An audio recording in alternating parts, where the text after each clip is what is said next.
السلام عليكم ورحمة الله وبركاته. اللهم صل وسلم وبارك على سيدنا محمد. ازيكم يا حبايبي، عاملين ايه؟ النهارده هنعمل الدبابيس بتاعة الفراخ بطريقة حلوة كده ولذيذة، ان شاء الله تعجبكم. عندي هنا الدبابيس بتاعة الفراخ. تمام.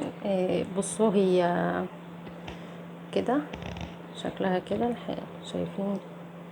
علشان انا الفراخ عموما بحب اشيطها على النار كده قبل ما احطها، قبل ما يعني استخدمها او ابتدي اطبخها. تمام. اللي بيبقى فيها شعر ابيض كده صغير كده مش بيتشاف، لكن لو دققتوا فيه قوي هتشوفوه. وبما اني انا من الناس اللي بحب اكل الجلد بتاع الفراخ، واكيد في ناس كتير زي كده بحب انها تكون نظيفه زياده عن اللزوم، فبشيطها على البوتاجاز. تمام، ما اخليش فيها الشعر الابيض ده خالص. تمام. وبعد كده احطها في ملح وليمون وخل، واسيبها على الاقل يعني بعد ما اشطفها طبعا، يعني انا اشيطها واشطفها وبعدين اعملها بخل وليمون وملح. ملح كتير طبعا، وليمونتين كده وشويه خل حلوين، ويعني اقلبها كده ببعضها واسيبها يعني نقول تلت ساعة مثلا كده. ما بتخليش فيها اي ريحة زفارة، ويعني خالص ما بتحسوش ان انتوا بتاكلوا فراخ، يعني ملهاش ريحة، يعني ريحة منفرة كده، لا. تمام. يبقى دي الدبابيس بتاعتي. هعمل ايه انا دلوقتي؟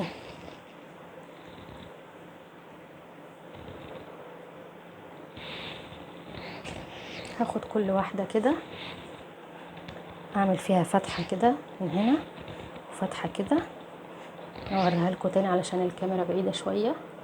تمام. يعني بفتحها فتحة من هنا وفتحة من هنا. تمام.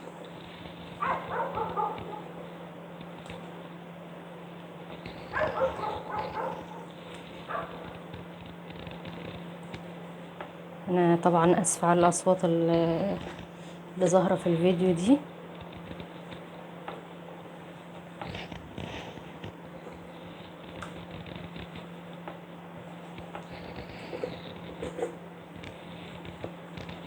انا طبعا بعد ما شطفتها كده سبتها في المصفى تتصفى من المية.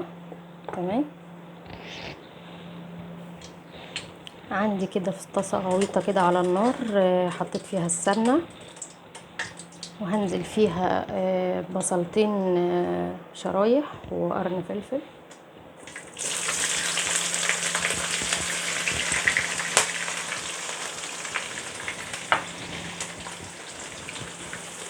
شوحهم كده تشويحة تمام كده كويسة.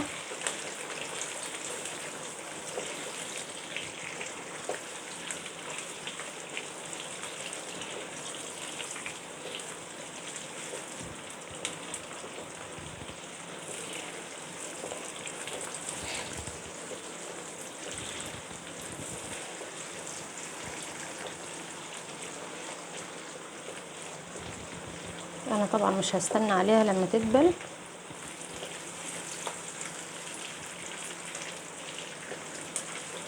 يعني هي هتفضل معايا على النار شويه، فكده كده هتدبل يعني.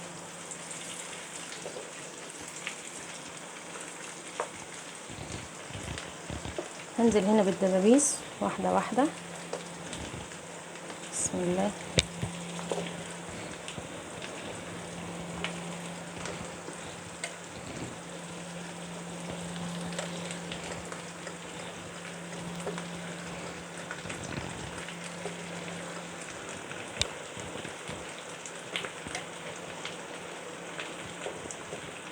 هنسيبها كده تاخد صدمه مع السمنه والبصل ونقلبها. هنديها تقليبه كده.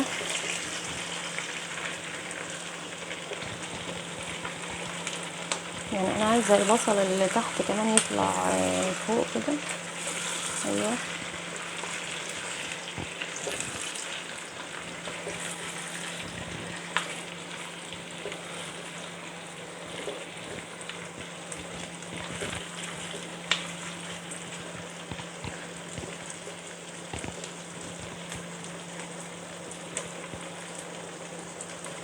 وهي كده انا هديها رشة فلفل اسود وهي بتتشوح كده.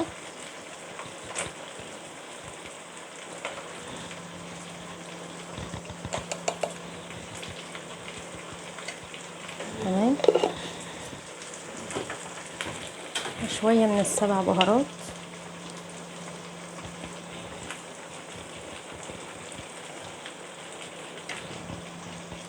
يعني انا عايزة التوابل او عايزاها هي تختلط بالتوابل اكتر، والتوابل تتحمص معاها اكتر. تمام. وعندي هنا ده كده فص، شايفين؟ فص مستكة اهو صغنن خالص، احطه كده في النص. مش عايزه اقول لكم ده بيعمل ايه، يعني رهيب بصراحه. احط حبه سكر وهنقلب.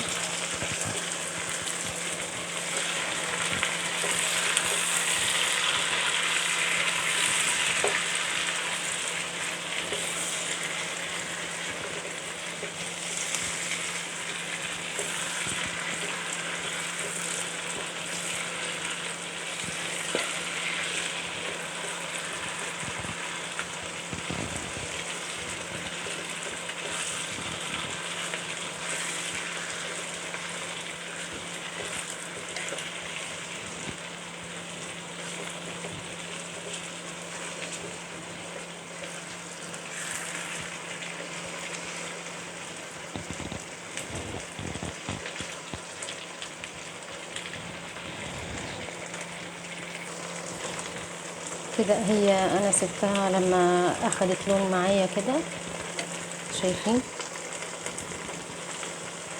يعني انا كنت بقلب فيها طبعا، بس كنت بسيبها على كل وش لما تاخد اللون ده. تمام. عندي هنا طماطمتين شرايح، انزل عليهم بيها كده.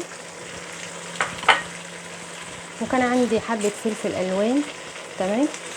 في في الثلاجة.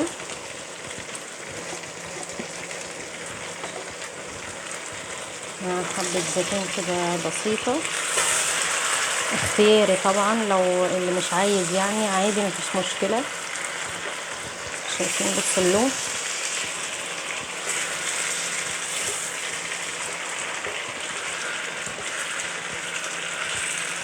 اشوح فيها كده كويس.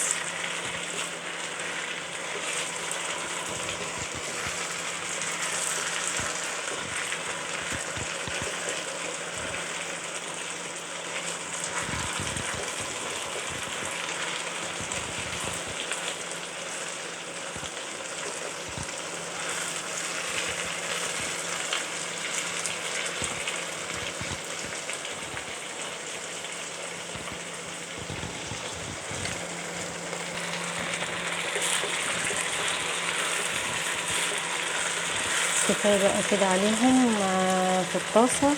انا هطفي عليها واحطها في صينيه.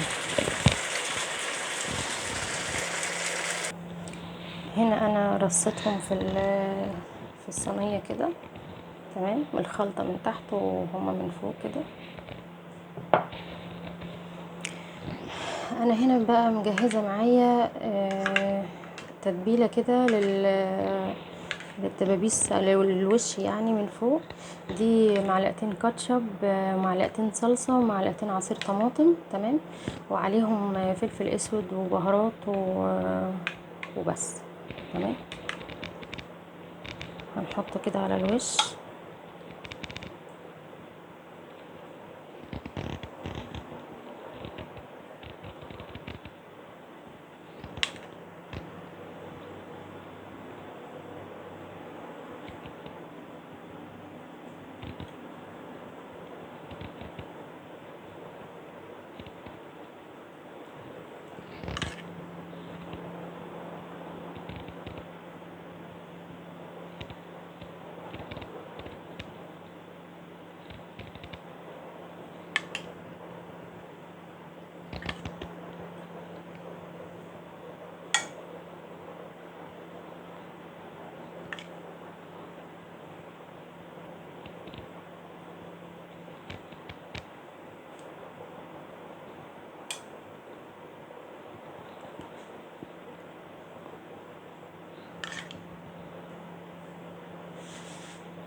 بفرد عليها كلها كده.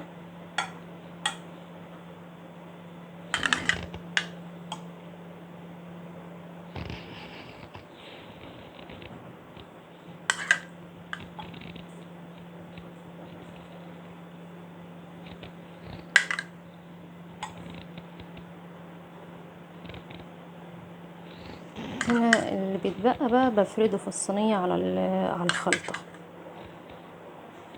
اغطي الدبابيس كلها كويس كده، وبيتبقى كده.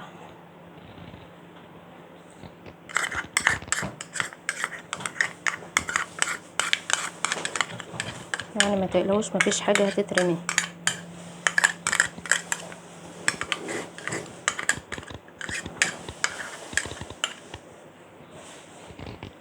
تمام، بقى بالشكل ده كده. هندخلها الفرن. هو انا عادي لو الفرن بتاعك حامي، دخليها كده زي ما هي.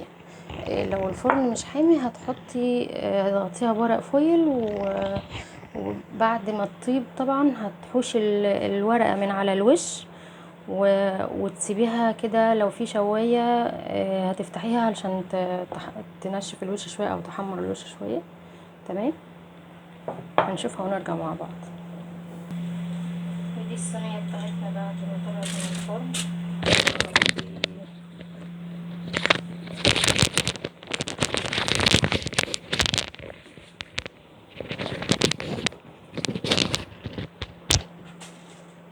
دي الصينية اهي بعد ما طلعت من الفرن. ايه رأيكم؟ ثانية واحدة عشان سخنة جدا.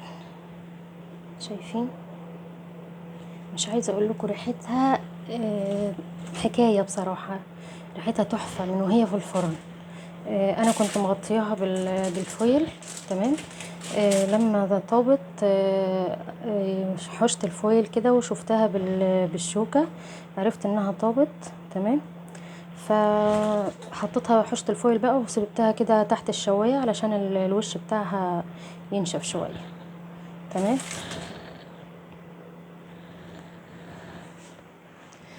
يا رب الوصفة تكون عجبتكم النهاردة وتجربوها وتقولوا لي رأيكم في الكومنتات، وما تنسوش بقى لايك كتير عشان الفيديو يترفع.